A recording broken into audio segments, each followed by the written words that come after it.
ఖైదీ number 150 ఇప్పుడు టాలీవుడ్ లో second biggest industry hit గా నిలిచిన సంగతి పాత విషయమే. నిజానికి ప్రీ రిలీజ్ బిజినెస్ విషయంలో కూడా ఖైదీకి ఇదే రికార్డ్ ఉంది. రిలీజ్ కి ముందే 100 కోట్లకు పైగా బిజినెస్ చేసేశాడు నిర్మాత రామ్ చరణ్. మెగాస్టార్ రీ ఎంట్రీలో అంత రాబట్టగలరా అనే అనుమానాలున్నా ఆయన స్టామినాపై కాన్ఫిడెన్స్ తో కొన్న వాళ్లకు ఇప్పుడు కాసుల పంట పండుతోంది. ఇప్పుడు ప్రీ రిలీజ్ బిజినెస్ విషయంలో అన్నయ్య చిరంజీవికి తమ్ముడు పవన్ కళ్యాణ్ కాంపిటీషన్ వచ్చేస్తున్నాడు. చాలా ఏరియాల్లో ఖైదీ నెంబర్ 150కి దగ్గరగాను, కొన్ని ప్రాంతాల్లో ఖైదీకి మించి బిజినెస్ జరుగుతుండడం ఆశ్చర్యం కలిగిస్తోంది. గుంటూరు ఏరియాలో కాటమరాయుడు రైట్స్ 6 కోట్లు పలికినట్లు తెలుస్తోంది.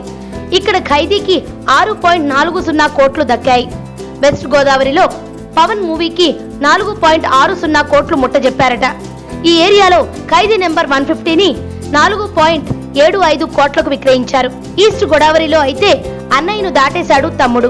ఖైదీ రైట్స్ ని ఇక్కడ 5.60 కోట్లకు విక్రయిస్తే కాటమరాయుడు హక్కులు ఏకంగా 5.86 కోట్లు పలికాయి. మొత్తంగా అయితే ఖైదీ కాటమరాయుడు ప్రీ రిలీజ్ బిజినెస్ దాదాపు సమానంగా పలికి ఉండే అవకాశం ఉందని ట్రేడ్ జనాలు అంటున్నారు.